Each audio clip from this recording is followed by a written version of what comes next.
تسليما اللهم صل على سيدنا ومولانا محمد وعلى آله وصحبه وبارك وسلم اللهم صل وسلم وبارك على حال محمد وعلى آل محمد. حاضرین و ناظرین اکرام، السلام علیکم ورحمۃ اللہ تعالی وبرکاتہ. عزیزو، ہفتہ واری درس حدیث پاک میں ہم کتاب مشکاۃ شریف سے آپ کے سامنے منتخبہ چنندہ سلیکٹڈ احادیث بیان کر رہے ہیں. انشاءاللہ تعالی اسی سلسلے کو آگے لیے چلتے ہیں اور ایک اور حدیث پاک انشاءاللہ تعالی آج آپ کے سامنے بیان ہوگی، جس کا ترجمہ اور تشریح بھی ہوگی. عن ابی ہریرہ رضی اللہ تعالی عنہ قال قال رجل یا رسول اللہ من احق بحسن الصحابتی قال امک قال ثم من قال امک قال ثم من قال امک قال ثم من قال ابوک وفي رواية قال امك ثم امك ثم امك ثم اباك ثم ادناك ادناك متفق علیہ. یعنی یہ حدیث پاک بخاری شریف اور مسلم شریف دونوں میں موجود ہے، جو حدیث پاک کی معتبر ترین کتابیں ہیں. حدیث پاک کا ترجمہ ہے، پوری توجہ اور غور سے سماعت کریں. حضرت ابو ہریرہ رضی اللہ تعالی عنہ بیان کرتے ہیں کہ ایک شخص نے عرض کیا، یا رسول اللہ، میرے اچھے برتاؤ کا سب سے زیادہ حقدار کون ہے؟ فرمایا تمہاری والدہ. عرض کیا پھر کون؟ فرمایا تمہاری والدہ.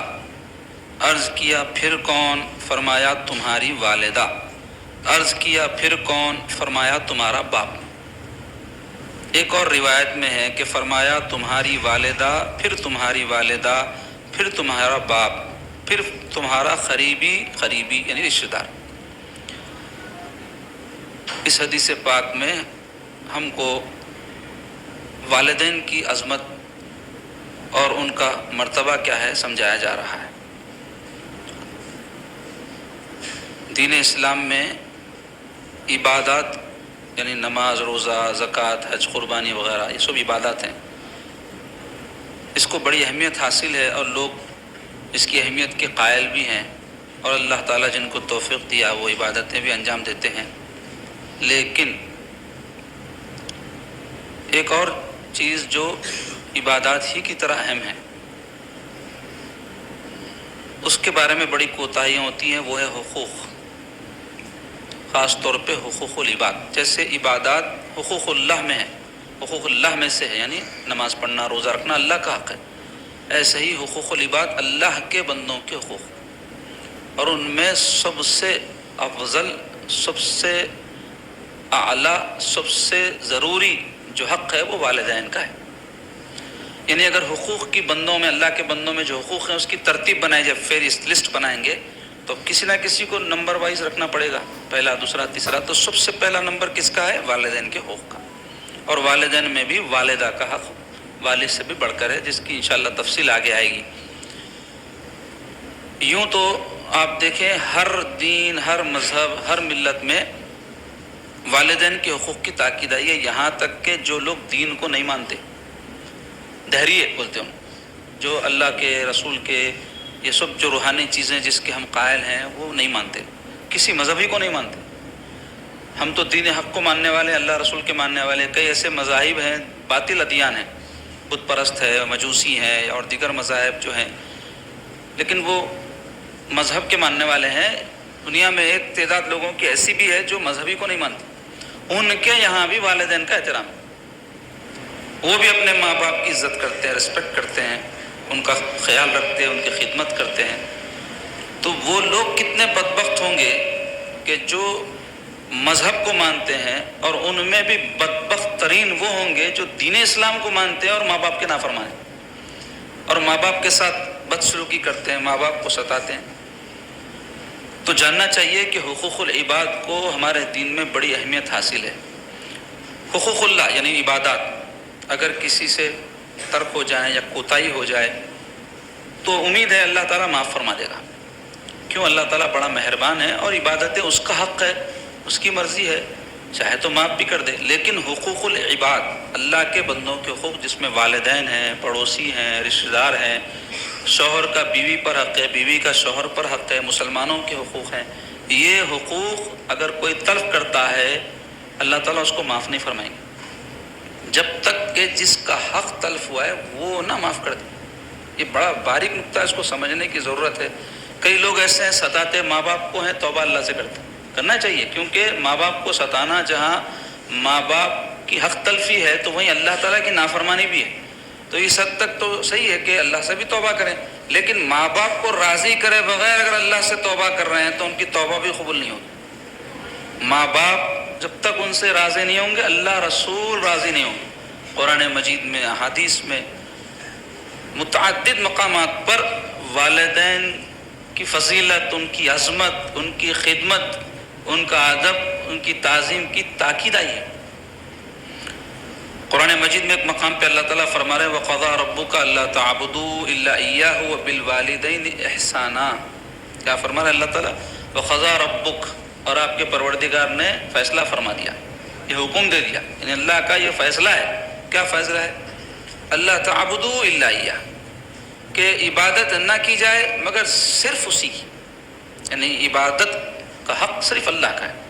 اللہ تعبدوا الا ایہ وبالوالدین احسانا، اور اللہ نے یہ فیصلہ بھی فرما دیا کہ والدین کے ساتھ اس نے سلوک کیا جائے، اللہ کا فیصلہ ہے۔ تو آپ غور کیجئے کہ اللہ تبارک و تعالیٰ اپنی عبادت کے ساتھ متصل جوڑ کر والدین کے ساتھ اس نے سلوک کی تاکید فرما رہے ہیں۔ حالانکہ عبادت کو ہم کتنی عظمت والی چیز سمجھتے ہیں، سمجھنا بھی چاہیے، اللہ کی عبادت ہے، لیکن کیا والدین کے ساتھ اس نے سلوک کو بھی اتنی اہم سمجھتے ہیں؟ جبکہ اللہ تعالیٰ اس کو اتنا اہم قرار دے رہے ہیں کہ اپنی عبادت کے ساتھ تاکید جہاں کر رہے ہیں عبادت کی، تو وہیں ان کے والدین کے ساتھ اس نے سلوک کی تاکید فرما۔ اچھا، پھر اپنی عبادت کے بارے میں فرمایا، اللہ نے فیصلہ فرما دیا کہ عبادت نہ کی جائے مگر اسی کی، نہیں اللہ کی۔ اب کیسے کی جائے، کیا کی جائے، دوسرے آیتوں میں ذکر فرمایا، نماز کا حکم دیا، روزے کا حکم دیا، جو بھی عبادت ہیں ان کا حکم دیا، یہ احادیث میں آئی ہیں بعض عبادتیں۔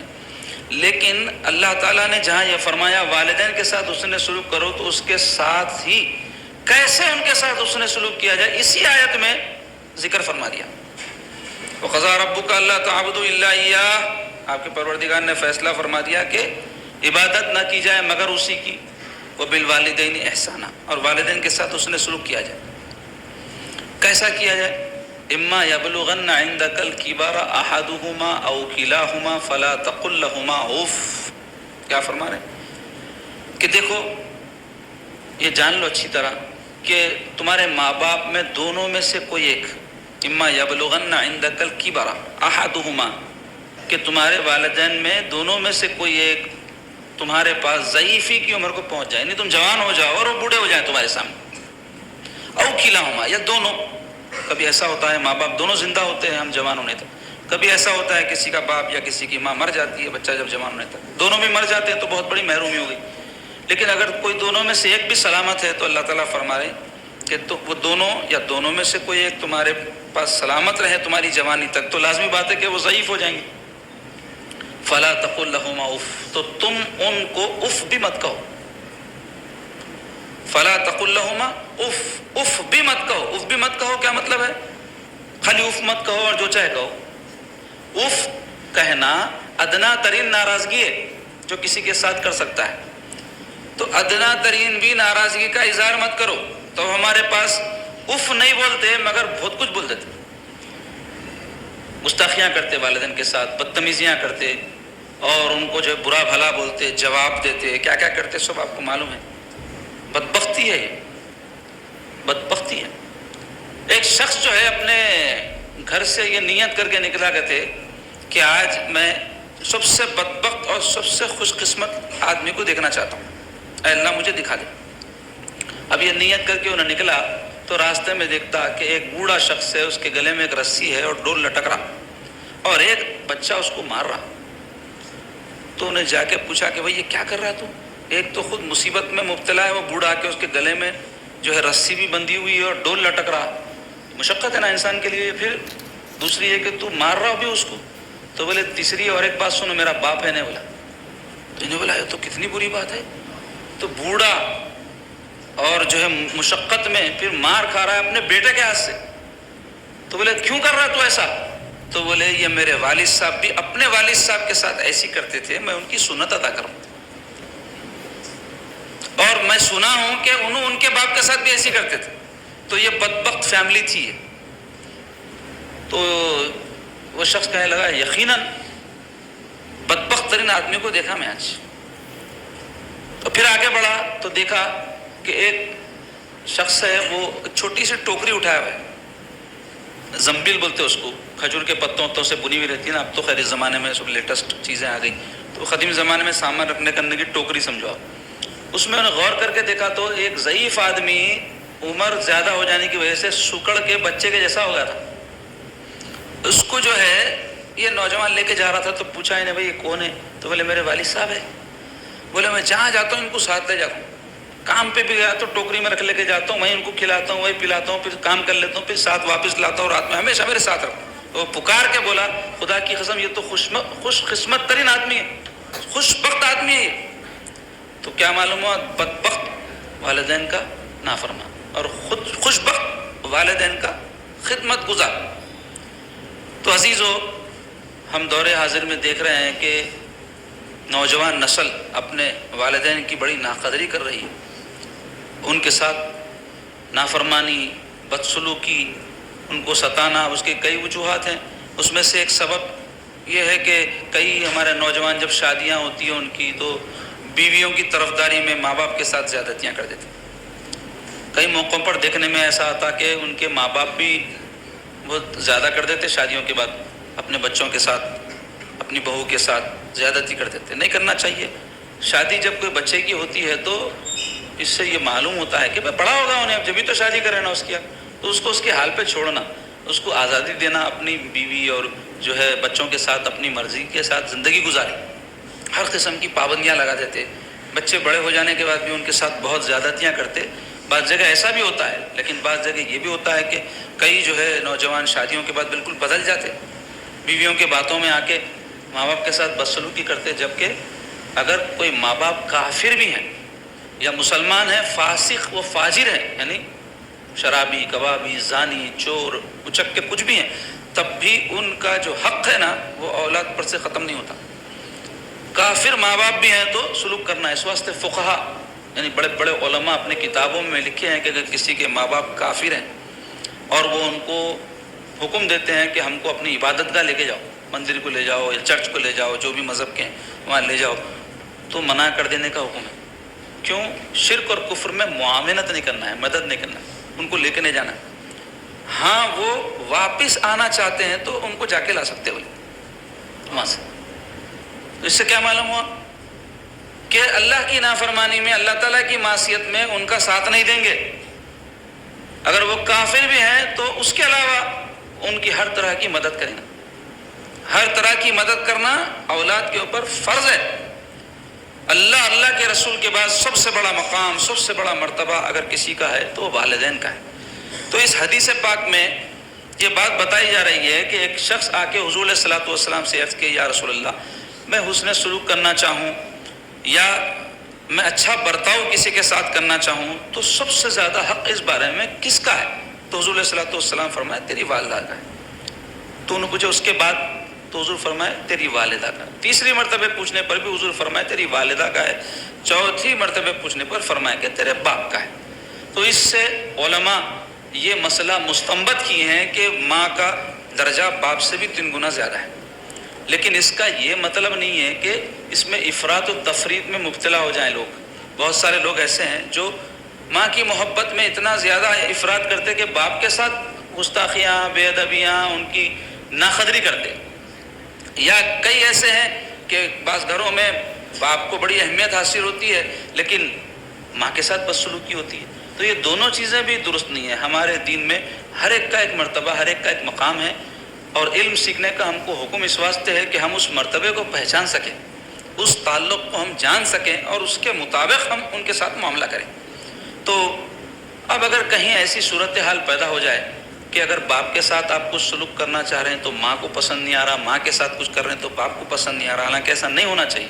اور ایسا ہونے کی وجہ کیا رہتی کہ ماں اور باپ آپس میں کسی بات پر اختلاف رکھتے ہیں، تو جس کے نتیجے میں وہ بچوں کو اپنی طرف کھینچنے کے واسطے باپ ماں کی برائی کرتا، ماں باپ کی برائی کرتی. اس کی وجہ سے بچوں کے اندر کیا ہے ایک عجیب کیفیت پیدا ہو جاتی کہ ہم کریں تو کیا کریں.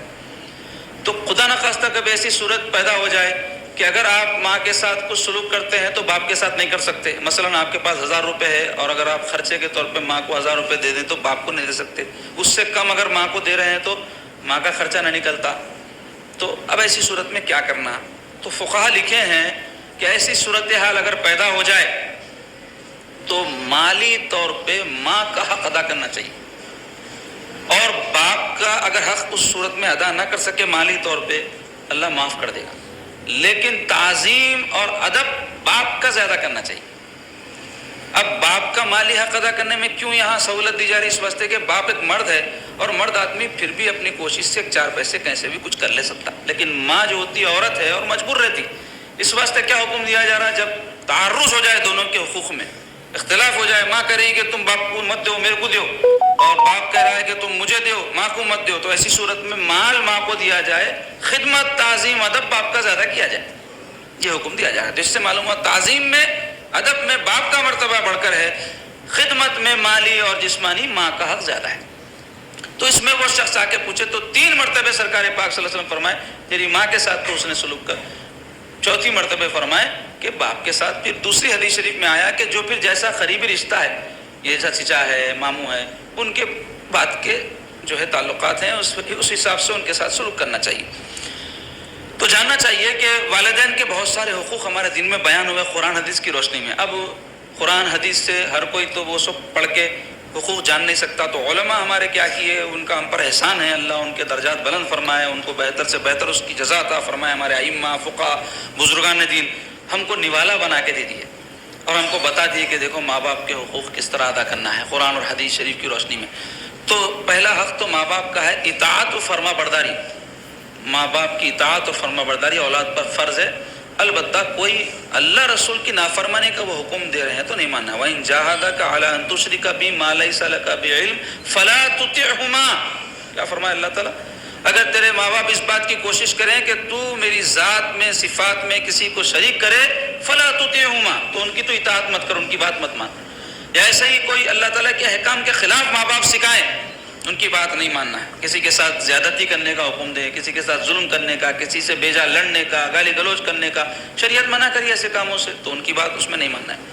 البتہ اس کے علاوہ جو کوئی حکم دے اس میں ہم کو مشقت ہوتی ہے، تکلیف ہوتی ہے، پریشانی ہوتی ہے. رات کا وقت ہے، جاؤ دوا لاؤ لانا، ہم کو فلاں جگہ اب لے کے چلو، اب لے جاؤ بول رہے ہیں، لے کے جانا، طوفان آن دو.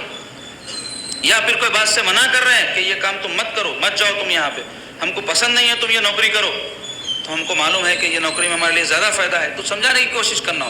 جس سے وہ سمجھتے ہیں ان کے ذریعے سمجھانے کی کوشش کرنا. پھر بھی نہ مانے تو ان کی رضا کی خاطر اگر دنیا کی مال اور متاع کا کوئی نقصان ہوتا ہے چھوڑ دینا. یا کبھی ماں باپ پڑ جاتے باہر مت جاؤ تم ہمارے ساتھ رہو، تو ایسی صورت میں فقہا کہتے ہیں کہ جانے دو نوکری، تم مال جانے دو، ماں باپ کی بات مان لو، اللہ اس کی وجہ سے تم کو نواز دیں گا. ایک جو ہے نوجوان تھا، اس کے جو ہے باپ جب ضعیفی کو پہنچے اور مال تقسیم ہوا تو ویسے وقت میں جو ہے اس کے بھائی اختلاف کرنے لگے پیسے کے بارے میں، ہم کو زیادہ ہونا، یہ ہونا وہ ہونا. تو وہ نوجوان جو اپنے بھائیوں کو بولا بھائی ٹھیک ہے جھگڑا نہ کرو، ایک کام کرو، جو کچھ بھی مال ہے نا تم لوگ لے لو، باوا مجھے دے دو. کیا بولا؟ مال لے لو باوا دے دو. آج کل کیا ہوگا، باوا لے لو مال دے دو، ہوگا الٹا ہوگا زمانہ آج کل. تو انہیں بولا باوا ہونا میرے کو، مال تم رکھ لو.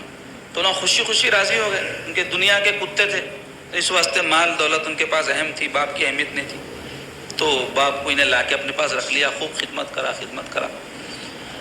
تو اس کے بعد والد صاحب ضعیف ہو گئے تھے، انتقال ہوگا ان کا. انتقال کے بعد میں نے خواب میں دیکھا کوئی کہہ رہا ہے کہ فلاں مقام پہ ایک دینار ہے، جا کے لے لو. دینار بولتے ہو سونے کا سکہ، اس زمانے کے پیسے کو بولتے تھے. تو انہیں پوچھا خواب میں کہ اس میں برکت ہے کیا؟ تو بولے نہیں ہے. تو انہیں بولا نہیں ہونا میرے کو ایسا پیسہ. پھر چند دن کے بعد میں ویسی خواب پڑا تو اس میں وہی بتایا گیا ان کو کہ فلاں جگہ ایک دینار ہے، مقام بتایا گیا، وہاں جا کے کھودو مل جاتا. تو انہیں پوچھے برکت ہے کیا؟ تو بولے ہاں برکت ہے. تو جا کے انہوں وہ ایک دینار نکال لیے وہ نکالنے کے بعد میں اس سے کیا کرے، ایک مچھلی خریدے بیوی بچوں کو کھلانے کے واسطے. وہ مچھلی لا کے گھر میں جیسے ہی کاٹے تو اس کے پیٹ میں سے 2 ہیرے نکلے. اب وہ ہیرے اتنے قیمتی تھے کہ کوئی اس کی قیمت دے کے خرید نہ سکتا تھا. بادشاہ تک پہنچ گئی بات، تو بادشاہ بولا میں اس کی قیمت دے کے خریدتا ہوں. تو بادشاہ اس کی بہت زیادہ قیمت تھی وہ ادا کر کے وہ ہیرے خرید لیا، جس سے وہ شخص کی معیشت بہت اچھی ہو گئی، مال و دولت سے اللہ سرفراز کر دیا. تو انہیں سو گیا اس دن، تو خواب میں دیکھا کوئی پکارنے والا پکار کے کہہ رہا ہے کہ یہ جو کچھ تجھے ملا تیری باپ کی دعاؤں کا نتیجہ ہے، اور یہ تو تیرے لیے دنیا میں ہے، آخرت میں اس سے زیادہ تجھ کو نصیب ہوگا. تو کیا معلوم ہوا اس سے؟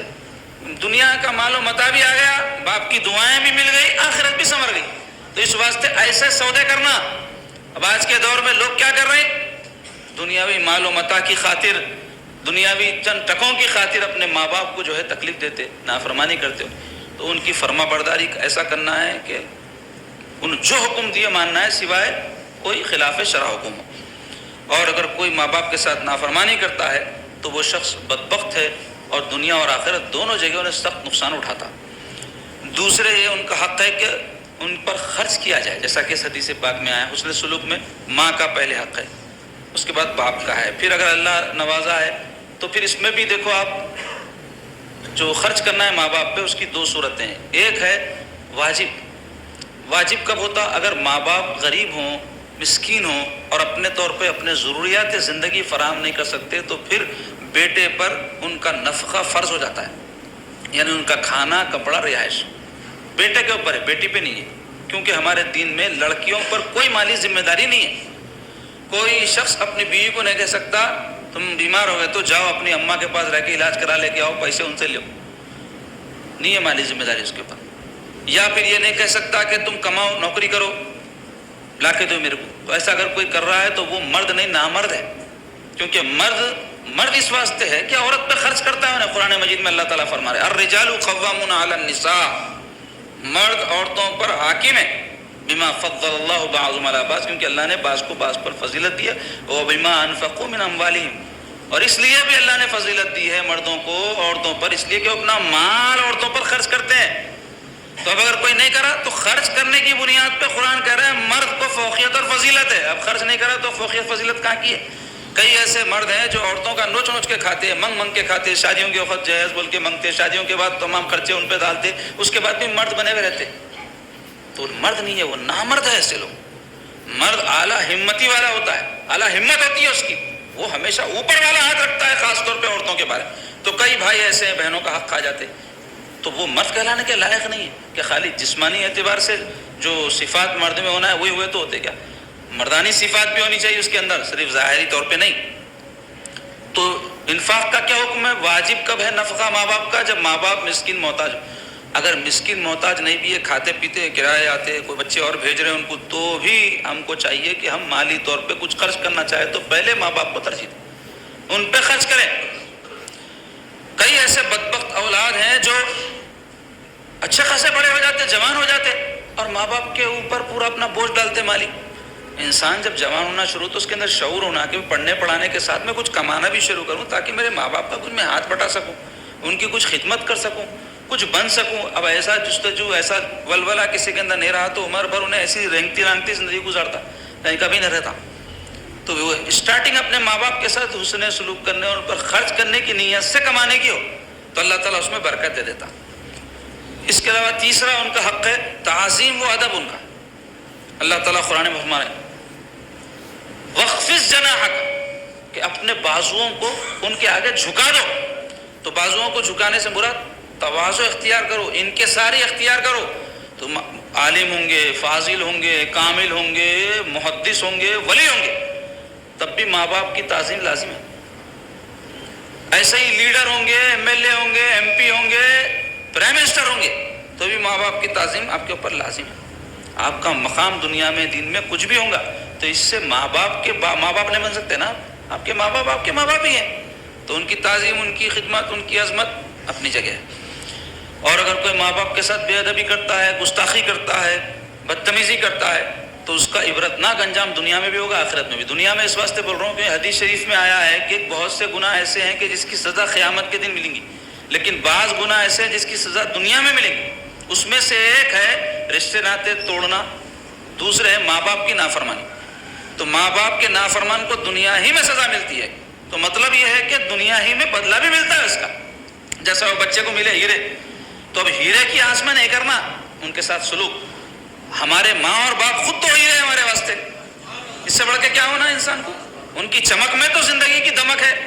تو اس واسطے ان کو ہمیشہ اہمیت دینا، ترجیح دینا. ماں باپ کچھ نہیں چاہتے، ان کو پیسہ نہیں ہونا آپ کا، مگر ہمارا کام ہے انہوں نے نہیں بھی بولے تو ان کو دینا. خدمت آپ نہیں بھی کرے تو زندگی گزر جاتی ہے، کیونکہ کسی کی خدمت کرنے والے نہیں ہے تو زندگی نہیں گزاری کیا. مگر ہمارا کام ہے خدمت کرنا. اور اس میں ہمیشہ بول رہا ہوں میں، ماں اور باپ دونوں کی اہمیت ہے. دیکھو جہاں اللہ کے حبیب صلی اللہ علیہ وسلم ماں کے قدموں تلے جنت ہے فرمائے، تو وہیں باپ جنت کا دروازہ ہے فرمائے. تو کئی لوگ ہیں جنت میں جانا چاہتے دروازے کے بغیر، تو دروازے سے شریف لوگ گھستے، چور اچک کے دیوارہ کود کے گھستے. تو باپ سے ہو کے گزرتا جنت کا راستہ، باپ سے ہو کر جنت میں جا سکتے ہیں. تو مطلب یہ کہ باپ کی بھی قدر کرنا، ماں کی بھی قدر کرنا. اس واسطے کوئی کیا پیاری بات بولے ہیں. دیکھو آپ، عزیز تر مجھے رکھتا ہے وہ رگے جا سے. باپ کے بارے میں شعر ہے. ماں کے بارے میں تو بہت سنتے رہتے، جتنا بھی بولے کم ہے، مگر باپ کے بارے میں نہیں سنتے. اس واسطے بتا رہا ہوں، عزیز تر مجھے رکھتا ہے وہ رگے جاں سے. رگے جاں وہ تو شہرک جس سے آدمی کی جان جڑی ہوئی کاٹتے مر جاتے. عزیز تر مجھے رکھتا ہے وہ رگے جاں سے. باپ، یہ بات سچ ہے، یہ بات سچ ہے، میرا باپ کم نہیں ماں سے. یہ بات سچ ہے، میرا باپ کم نہیں ماں سے.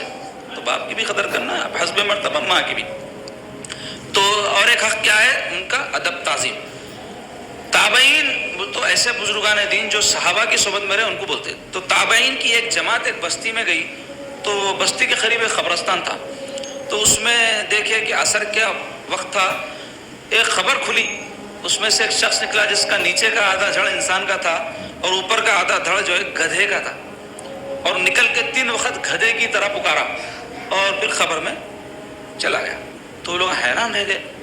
قریب جو بستی تھی جا کے اس کے بارے میں پوچھے کہ بھائی ایسا ایسا واقعہ ہم دیکھے. تو لوگ بولے بھائی وہ جو آدمی دیکھے نا اس کا یہ گھر ہے، دیکھو جاؤ وہاں پوچھو. تو وہاں پہنچے تو اس کی بیوی تھی. اس سے قصہ سنا کے پوچھے تو بولے اس کی یہ حالت اس واسطے ایسی ہو گئی کہ یہ شخص شرابی تھا میرا شوہر، اور ہمیشہ نشے میں دھت رہتا تھا. تو ان کی والدہ اس کو جو ہے منع کرتے تھے، بولتے تھے بیٹے حرام ہے، گناہ ہے، دنیا آخرت دونوں اس سے برباد ہو جاتی. تو ماں کی نصیحت کرنے پر، ٹوکنے پر ماں کو کہتا تھا کیا بک بک کر رہی گدھے کی طرح، کیا بک بک کر رہی گدھے کی طرح. تو یہ جو بے ادبی کرتا تھا نا، گستاخی کے کلمات نکالتا تھا، تو اللہ تعالیٰ موت کے بعد قبر میں اس کے لیے عذاب کی صورت پیدا فرما دی جو ہمارے لیے عبرت ہے. اب گدھوں کو دیکھ کے سدھیں گے کیا ہم؟ یا خبر سے گدھا بن کے کوئی مردہ نکلا تو دیکھ کے سدھیں گے کیا؟ تو ایسا تو ہونا یؤمنون بالغیب نہیں ہے نا بھائی. یؤمنون بالغیب کسے بولتے ہیں؟ غیب پر ایمان لانا، مطلب جو دیکھے نہیں، سچی کو حکایت پہنچی تو اس کو مان لینا. تو اب یہ حکایت کو اگر آپ نہیں بھی مان رہے تو قرآن اور حدیث کو تو مانتے ہیں ایک مسلمان ہونے کے ناطے. اس میں ہم کو حکم دیا جا رہا کہ والدین کے سامنے اف بھی مت کرو، ولا تقل لہما اف ولا تنہرہما، اور ان کو جھڑکو نہیں، وقل لہما قولا کریما، اور ان کے ساتھ ادب سے گفتگو کرو. یعنی مونڈے جھکا دو، گردن جھکا دو، آواز پست رکھو. جب وہ گفتگو کرتے رہیں سنتے رہو، ان کی بات پوری ہونے کے بعد ان سے اجازت لے کر ان کے سامنے اپنی بات رکھو، وہ بھی نرمی کے ساتھ. اگر والدین کافر بھی ہے تو فقہا لکھتے ہیں کہ ان کو تبلیغ بھی کرنا ہے تو بار بار پیچھے نہیں پڑنا، محبت نرمی سے ایک بار ان کو بولنا، نہیں مانے پھر تھوڑے دنوں کے بعد بولنا، پھر ان کا موڈ موقع طبیعت دیکھ کے ان کو بولنا. تم ایسے کافر ہے، تم برے ہے، تم یہ ہے. برے ہے بھی تو ان کو منہ پہ برے نہیں بولنا ہے، اس سے ان کا دل دکھیں گا. ماں باپ کا دل دکھانا حرام ہے، گناہ ہے، بھلے ہی کافر کیوں نہ. تو اس کے بھی طریقے آداب ہمارے دین میں سکھائے گئے کہ نافرمان والدین اصلاح کرنے کا بھی کیا طریقہ ہے. اس طرح ان کے ساتھ حسن سلوک جیسے حدیث پاک میں ہے. اگر آپ کچھ خرچ کرنا چاہ رہے ہیں، کچھ خدمت کرنا چاہ رہے ہیں، تن من دھن کسی صورت سے بھی، تو اس میں پہلے ماں باپ کا حق ہے. اور آداب کے تحت تواضع انکساری آ گئی، اور ان کو محبت بھری نگاہ سے دیکھنا.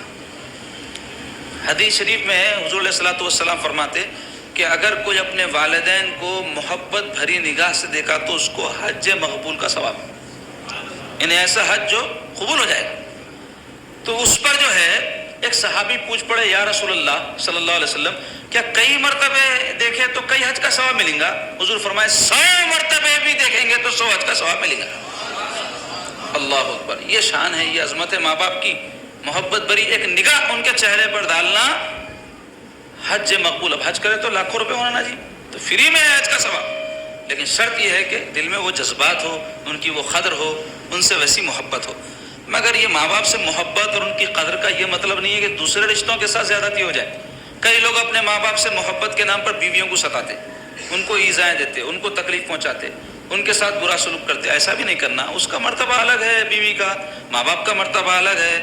ان کے ساتھ اگر نیم کی نہیں بن رہی بیوی کی تو دونوں کے معاملات کو الگ الگ رکھ کے چلانا۔ ضرورت پڑنے پر کبھی ایسی صورتحال پیدا ہوتی مل کے نہیں رہ سکتے دونوں بھی، تو وہ ڈیمانڈ ہوتا کہ الگ الگ کر دو، تو وہ آخری صورت ہے، اس سے بدتر صورت طلاق ہے نا۔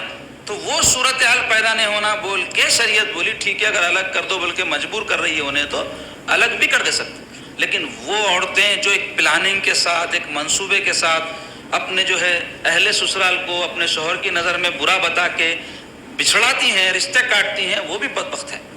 کئی ایسی بیویاں ہیں ماں باپ کے خلاف کر دیتے بچوں کو، شکایتیں کر کر کے، برا بھلا بول بول کے۔ دیکھو اپن انسان ہیں، اپنے اندر بہت عیوب ہے جی، ہم دوسروں کے عیوب ڈھونڈتے رہتے، اس واسطے اپنے نظر نہیں آتے۔ اپنے عیوب کی اگر ہم اپن نگاہ رکھ لیے تو دوسروں کے عیوب ہم کو کم دکھتے، اور یہ بہت بڑی چیز ہے اگر کسی کو اپنے خود کے عیوب سے آگاہی حاصل ہو جائے، کیونکہ حدیث شریف میں اللہ تبارک و تعالی جب کسی کے ساتھ بھلائی کا ارادہ فرماتے ہیں تو اس بندے کو خود کے عیوب سے آگاہی عطا فرما دیتے ہیں، یعنی اپنے عیباں جاننے لگتا ہوں۔ تو اب یہ کئی عورتیں ایسی ہیں، ہمارے ساس ایسے ہیں، ہمارے ننند ایسے، ایسے ہی کئی ساسیں ایسی ہیں، ہماری بہو ایسی ہے، ننند بولتی ہے بھاو جیسے، بھاوج بولتی ہے ننند ایسی ہے، دیورانی جٹانی ایسی ہے، پڑوسی بولتا ہی نہیں ایسا ہے۔ اسی میں لگے ہوئے ہم، پوری طاقتیں، صلاحیتیں، محنتیں اسی میں صرف ہو۔ اگر یہ محنت اپنے اوپر ہوئی تو میں ایسا ہوں، میں ایسا ہوں، میں ایسا ہوں، سپنے کو جاتے، اور سپنے کو گئے تو کوئی کسی کو برا نہیں دیکھتے۔ حضور علیہ الصلوۃ والسلام کیا فرمائے؟ مومن مومن کا آئینہ ہے فرمائے۔ تو آئینے میں کیا ہوتا؟ اپن جیسے دکھتے ہیں، تو اگر آپ کسی کو دیکھ رہے ہیں انہیں بدماش ہے، انہیں چور ہے، انہیں لفنگا ہے، مطلب آپ دیکھ رہے ہیں اپنے آپ کو اس میں۔ آپ یہ دیکھو انہیں کتنے اچھے ہیں، میں ہی برا ہوں، اس سے تواضع پیدا ہوتی ہے، اصلاح کا جذبہ پیدا ہوتا ہے۔ اس کو سمجھنے کی ضرورت ہے۔ نکتہ چینی کی نگاہ کسی پہ ڈالنا آسان ہے، اپنے خود سے آگاہی حاصل کرنا، خود آگاہی اور اس کی اصلاح کرنا بہت مشکل کام ہے، کیونکہ انسان کو اپنی ذات سے سب سے زیادہ محبت رہتی، تو محبت ہے سو والے میں عیب کا نظر آتے جی۔ ہمارے باوا میں کوئی غلطیاں بھی رہے تو ہم بولتے کیا کیوں باوا ہے میرے، بلکہ محبت رہتی، لیکن ان میں غلطیاں ہو سکتے ہیں، انہوں کوئی نبی ولی تھوڑا ہی ہے، کیونکہ انبیاء کو تو اللہ تبارک و تعالیٰ معصوم رکھے، اولیاء کو محفوظ کر دیے، تو باقی کسی سے بھی خطائیں غلطیاں غیر نبی میں ہر ایک سے ہو سکتی، تو ہمارے میں کیوں نہیں ہو سکتی؟ تو یہ جو عورتیں ایک پلاننگ کرتی ہیں، منصوبہ بناتی ہیں، اس میں اس کے جو ہے میکے کے رشتہ دار بھی ساتھ دیتے ہیں اور بچھڑا دے، تو ویسی عورتوں کو جاننا چاہیے کہ وہ ماں بنتی تھوڑے دن کے بعد بہو، اس کے گود میں جو بچہ رہتا نا اس کو چھین لے کے چلے جانا، تو معلوم ہوتا اس کو کہ انہیں جو اپنے شوہر کو چھینی ہے اس کی ساس سے، اس کی تکلیف کیا ہوتی ہے۔ ساس کا بچہ کتنا بھی بڑا ہو جائے، اس کا شوہر انہیں اپنی ماں کا بچے سے اس کو محبت ہی رہتی ہے اپنی اولاد سے۔ شادی ہو گئی تو کیا ماں ماں نہیں ہے، باپ باپ نہیں ہے، برابر ہے۔ تو مختصر یہ کہ محبت بھری نگاہ سے دیکھنا بھی ان کا ایک حق ہے، اور ساتواں حق ہے ماں باپ کا بعد از وصال۔ زندگی میں تو یہ حقوق ہیں، اس میں ایک اور ہے دعا کرتے رہنا ہمیشہ اپنے ماں باپ کے لیے، اگر بقید حیات صحت کی، عافیت کی، درازی عمر کی، ان کی تکلیف اور پریشانی دور ہونے کی، ان کو اللہ کسی کا محتاج نہ کرے، یہ سب دعائیں کرنا۔ اب مر جانے کے بعد ان کے حقوق میں سے یہ ہے کہ اگر کوئی قرض چھوڑ کے مرے ہیں تو اس کو ادا کرنا، کیونکہ اگر کوئی دولت چھوڑ کے مرتے تو حصہ ملتا نا، تو اگر کوئی ذمہ داری چھوڑ کے مرے ہیں تو قرض اگر ان کا ادا نہیں ہوگا ان کی جان پہ وبال ہے، وہ تو اولاد کی ذمہ داری ہے یہ۔ کئی ایسی اولادیں ہیں ماں باپ قرض چھوڑ کے مرے بعد میں انکار کر دیتے، ہم کہیں کو دینا بھائی، آپ پوچھ کے دیے تھے کیا، آپ جس کو دیے ان سے لے لو، مطلب خبر میں جاؤ بولنا چاہ رہے ہیں اس کو، تو انہیں جاتا نہیں لیتا، نہ ڈر جاتا انہیں، اب گنڈا رہا تو ان کو ڈراتا، پھر انہیں اس کو معلوم رہتا کیسا وصول کرنا۔ تو اس بارے میں ہمارے معاشرے میں بہت بری عادت پیدا ہو گئی، ضرورت رہی وقت بل بلا کے، رو کے دھو کے اور کئی قسم کی حرکتیں کر کے لوگ جو ہے کسی سے کچھ قرض مانگ لیتے، جب واپس کرنے کی بات آئی ہٹ درمی پہ اتر آتے۔ بہت بری بات ہے، بہت بڑا گناہ ہے، یاد رکھو، یہ معاملات میں خرابی دین کو برباد کر دیتی انسان کی، نمازیں روزے سب غارت ہو جاتے، حدیث شریف میں ہے کہ شہید کے خون کا پہلا قطرہ زمین پہ گرنے سے پہلے اس کی بخشش ہو جاتی سوائے قرض کے. بولے سرکار شہید بھی اگر ہے تو قرض معاف نہیں ہوں گا. تو اگر کوئی کسی کا لے کے دے کے چکرا دیتے پھر رہے ہیں تو بہت بڑا گناہ کا کام کر رہے ہیں. ایک ایک نوالا ان کا جو وہ کھا رہے ہیں گناہ میں اتر رہا ان کے اللہ میں. چاہیے کہ وہ جس کا باقی ہے پہلے اس کو ادا کریں. کئی لوگ ہیں لے لیتے ہیں اپنے پورے کام چلتے رہتے ہیں, قرض ادا کرنے کی توفیق نہیں ہوتی. تو بری بات ہے. تو ماں باپ کا خاص طور پہ اگر قرض ہے تو اس کو فوری اتارنے کی کوشش کرنی چاہیے. اس کے علاوہ ان کی مغفرت کی دعا کرتے رہنا ان کے انتقال کے بعد. اللہ ان کو بخش دے, ان کی خطا معاف کرے, ان کے گناہ معاف کرے, ان کی نافرمانیاں معاف کرے. جو انسان سے لغزشیں ہو سکتی وہ سب معاف ہونے کی دعا کرنا, اور صدقہ خیرات کرتے رہنا ان کے لیے. اس کو ایصال ثواب بولتے. اللہ صاحب استطاعت کیا ہے ہمارے پاس یہ چہلم برسی یہ سب کئی کو لگا کے رکھے ماں باپ کے نام پہ یا مر گئے والوں کے نام پہ, کچھ تو بھی خرچ کرتے رہنا بول کے کچھ عنوان دینا پڑے گا نا. تو اس واسطے ہمارے پاس یہ, اور اس کو واجب بھی نہیں قرار دیے ہیں, مستحب ہے. کوئی برسی کر لیا تو ٹھیک ہے, نہیں کر سکا تو کیا گناہ گار ہو جائے گا؟ نہیں ہوگا. اللہ استطاعت دیا تو کرنا ہے. مالی جتنے جو ہے ذمہ داریاں ہیں وہ سب استطاعت پر ہے. استطاعت نہیں ہے. اب کئی ایسے لوگ ہو گئے ہیں جو ماں باپ کے مرنے کے بعد میں ان کو توفیق نہیں ہوتی خرچ کرنے کی. کئی ایسے اللہ کے بندے مساجد بنا دیے, اور جو ہے کئی نیک کاموں میں مدرسوں میں ادھر ادھر لاکھوں روپے اپنے ماں باپ کے لیے خرچ کرتے. اور پھر خاموشی سے کرنا, کرے بات بولنا نہیں, کیونکہ اللہ تعالیٰ جانتا نا آپ کس کے واسطے کرے. اس کو معلوم سب علم ہے. آپ اس کی خوشنودی کے لیے کر دیے ہیں تو اس کا اجر دے دیں گے آپ کو. نہیں. اس کے علاوہ ان کے دوستوں اور رشتہ داروں سے اچھا سلوک کرنا یہ بھی ان کا حق ہے. بعد از مثال زندگی میں تو ہے ہی ہے, مرنے کے بعد بھی اگر کوئی چاہتا ہے کہ فرما بردار رہے اپنے والدین کا تو حدیث شریف میں آیا ہے کہ وہ ان کے رشتہ داروں کے ساتھ اور ان کے ملنے جلنے یعنی دوست احباب کے ساتھ اچھا سلوک کرے. باپ کے کوئی دوست تھے زندگی میں آتے تھے, مرنے کے بعد ان کو مدعو کرنا, بلانا, ملنا, ان کے پاس جانا, ان کے احوال جاننا. اس سے زیادہ باپ کے رشتہ دار چچا ہے, باپ کے کوئی اور رشتہ دار ہیں, دادا ہے زندہ ہے, ان کے بھائی چچا ہوتے نا ہمارے, ان کی بہن پھوپھی ہوتی. تو اس طرح ایسی ماں باپ دونوں کے, ماں کے جو خالہ کا درجہ تو باپ کے ماں کے برابر ہے بولے, باپ کا درجہ چچا کے برابر, چچا کا درجہ باپ کے برابر ہے بولے. تو اس واسطے ان کے مرتبوں کا لحاظ بعد از وفات بھی ماں باپ کے ہم کو رکھنا چاہیے, اور ان کے ساتھ کچھ حسن سلوک مالی طور پہ کر سکتے, اللہ مال نے دیا, ان کا کوئی کام کر دے سکتے, ان کی کوئی خدمت کر دے سکتے, تو وہ ہم کو انجام دینا چاہیے. تو اس حدیث شریف سے ہم کو کیا بات پتہ چلی؟ ماں باپ کو ترجیح حاصل ہے, فوقیت حاصل ہے کہ ہم کچھ بھی سلوک کرنا چاہیں تو ان کو ترجیح دی جائے, ان کو پہلے ہم اہمیت دیں, اور اس میں بھی پھر ماں کے ساتھ زیادہ سلوک کا حکم ہے. کیوں 3 مرتبہ سرکار کیوں فرمایا بولے تو علماء لکھے ہیں کہ ایک تو یہ کہ ماں جو ہے پیٹ میں رکھتی بچے کو, دوسرے یہ کہ جننے کی تکلیف برداشت کرتی, تیسرا یہ کہ اپنا دودھ پلاتی. تو یہ 3 اس کے ایسے کام ہیں جو باپ بھی نہیں کر سکتا, کسی کا باپ نہیں کر سکتا. بولتے نا ہمارے پاس کہ کسی کا باپ بھی نہیں کر سکتا, تو ویسے ہی چاہیے یہ ماں ہی کر سکتی. یعنی بچے کو پیٹ میں رکھنا ماں ہی کر سکتی, بچے کو جننا ماں ہی کر سکتی, اور دودھ پلانا یہ ماں ہی کر سکتی, کوئی اور چاہا بھی تو نہیں کر سکتا. اس واسطے اس کی فضیلت ماں کی باپ سے بھی زیادہ رکھی گئی ہے. تو ہم کو ہمارے آقا علیہ الصلوۃ والسلام کیسی پاکیزہ تعلیم دیے ہیں, اور کیسی جو ہے, اور اس باب میں بہت ساری احادیث ہے, میں اس کو بیان کروں گا تو بات لمبی ہو جائیں گی, وقت زیادہ ہو جائے گا. تو اس واسطے مختصر ہم اتنا سمجھ لیں کہ ماں باپ کے ساتھ ہم کو ہمیشہ سلوک کرنے میں ان کو ترجیح دینی چاہیے, ان کی خدمت انجام دینی چاہیے, ان کی خوشنودی حاصل کرنا چاہیے. کیونکہ حدیث شریف میں ہے کہ باپ کی رضا میں اللہ کی رضا ہے, باپ خوش اللہ خوش. تو کسی بھی طرح ان کو خوش رکھنے کی کوشش کرنا ماں باپ.